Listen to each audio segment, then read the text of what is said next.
Sir, हमारे देश में गधे मुर्दे उखाड़े जा रहे हैं पिछले 150 साल पुराने राष्ट्रगीत को लेकर। वंदे मातरम को लेकर देश में बड़ी बहस शुरू हो गई है। कह रहे हैं कि मुसलमान नहीं बोलते हैं, इसको नहीं गाते हैं वंदे मातरम को। पूरे मामले को आप किस तरह देखते हैं? इसमें गालीबाज भी जो है अमित शाह है वो गाली दे चुके हैं। जर्नलिस्ट महोदय, सबसे पहले अहरा ग्लोबल के प्रेसिडेंट डॉक्टर दुआ का आपके चैनल के माध्यम से जनता को अभिनंदन, नमस्कार। आज चूंकि नफरत की बाजार सजी धजी है, आज सेवक सेवादार चौकीदार बढ़ चढ़ करके अपने को भगवान से ऊपर मानने लगे हैं, जबकि संविधान कहता है कि जनता जनार्दन है।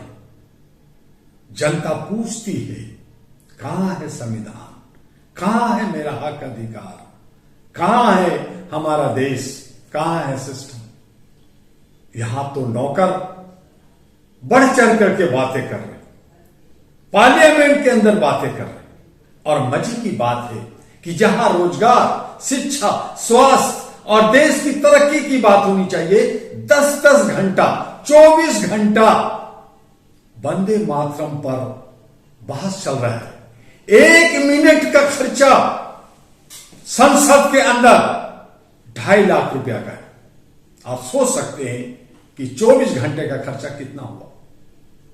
ठीक है, वंदे मातरम मां की स्तुति, मां की प्रार्थना, भारत भूमि की प्रार्थना सबको करनी चाहिए।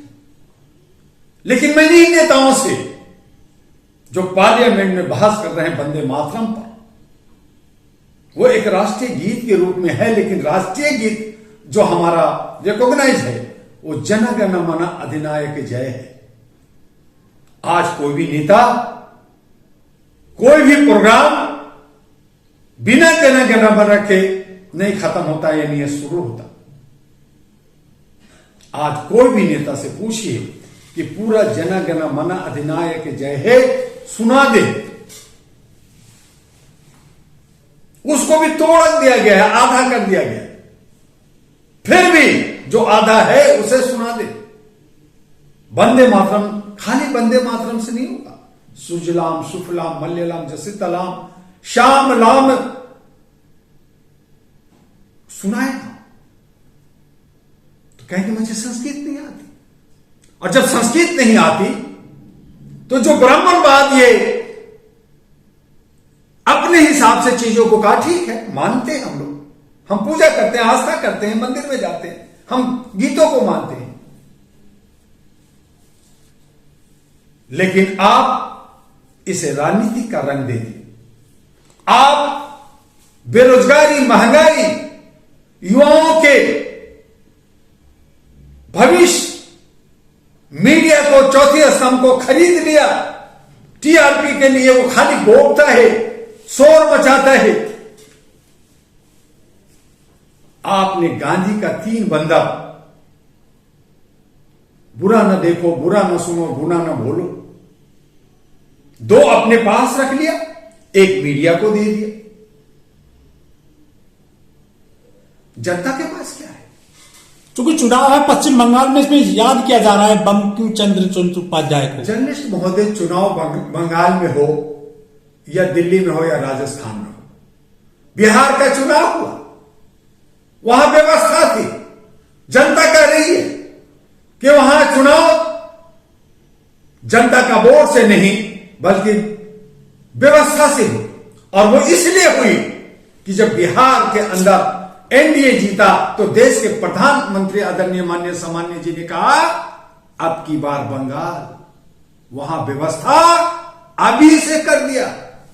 तो क्या व्यवस्था कर दिया? तो क्या बिहार में किया था, क्या हरियाणा में किया था, क्या महाराष्ट्र में किया था, क्या झारखंड में किया था? यह सवाल पूछती है जनता। और फिर आप 1992 6 दिसंबर 1992 बाबरी मस्जिद पर आपने सियासत किया। आप 2 थे, आप सत्ता में आए, आप शोर मचाया, हिंदुओं को बाबरी मस्जिद नहीं रहेगी, तोड़ दो, तोड़ दिया।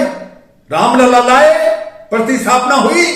लेकिन यही बीजेपी बंगाल के मुर्शिदाबाद में एक हुमायूं कबीर के नाम से, जो पहले बीजेपी में था, फिर तृणमूल में, फिर कांग्रेस में, दल बदलू, बिका हुआ आदमी के मार्फत आप वहां बाबरी मस्जिद बनवा रहे, आप वहां मुसलमानों की ध्रुवीकरण कर रहे, आप उसको तोड़ रहे।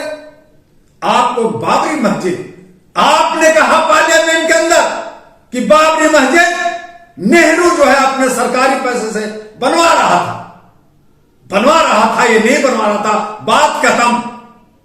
लेकिन आपने अयोध्या में जमीन दी, उस पर बाबरी मस्जिद बनवाया क्या? आज मुर्शिदाबाद बंगाल में चूंकि 2 महीने में चुनाव है और 3 साल का प्रोजेक्ट दिखा रहे हैं, 300 करोड़ का प्रोजेक्ट दिखा रहे हैं, उसमें हॉस्पिटल भी बनाएंगे, उसमें मदरसा भी बनाएंगे और 300 करोड़ खर्च होंगे। ये पैसा कहां से मिलेगा? कौन दे रहा है? इसके पीछे, हुमायूं कबीर के पीछे कौन है?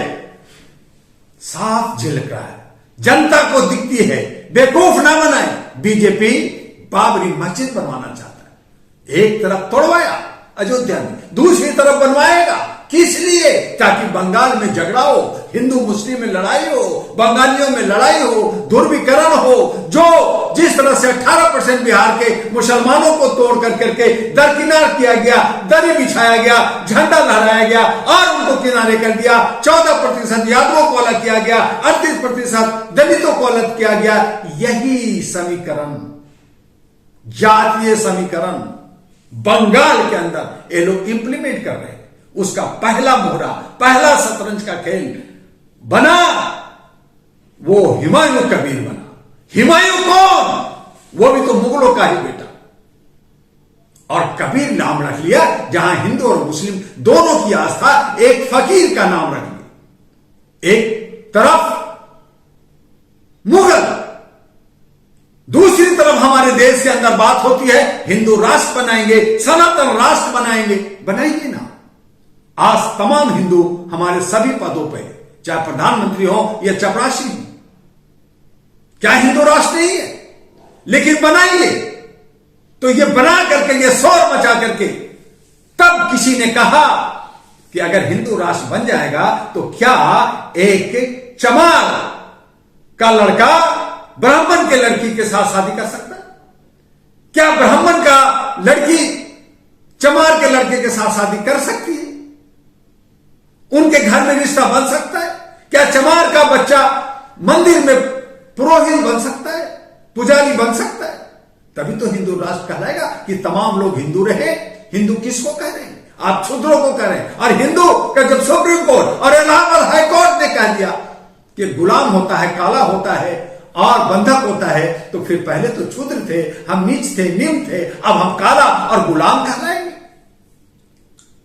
ब्राह्मण अपने को नहीं कहता, तो भैया या तो ब्राह्मण राष्ट्र बना दो, और अगर बहुत ज्यादा तो जो हमारे राजनाथ सिंह ने कहा कि मैं सिंध को लूंगा, तो सिंध को ही मुगलों ने हिंद किया, उससे हिंदुस्तान बना।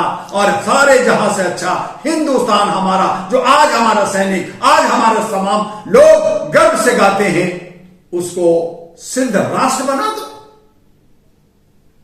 खत्म। हमारी सभ्यता सिंध राष्ट्र से, हमारी सभ्यता मोहनजोदड़ो से। तो आप शब्दों में उलझा करके, आप जो है गलत कर करके, आप जात पात कर करके, आप जो है बांट कर करके आप सत्ता हथियाना चाहते हैं। आप ममता बनर्जी की सरकार को खत्म कर करके आप वहां प्रभुत्व जमाना चाहते हैं। मंशा सिर्फ इतना है, जनता का हक अधिकार कहां है? जनता को न्याय कहां है? जनता को सम्मान कहां मिल रहा है?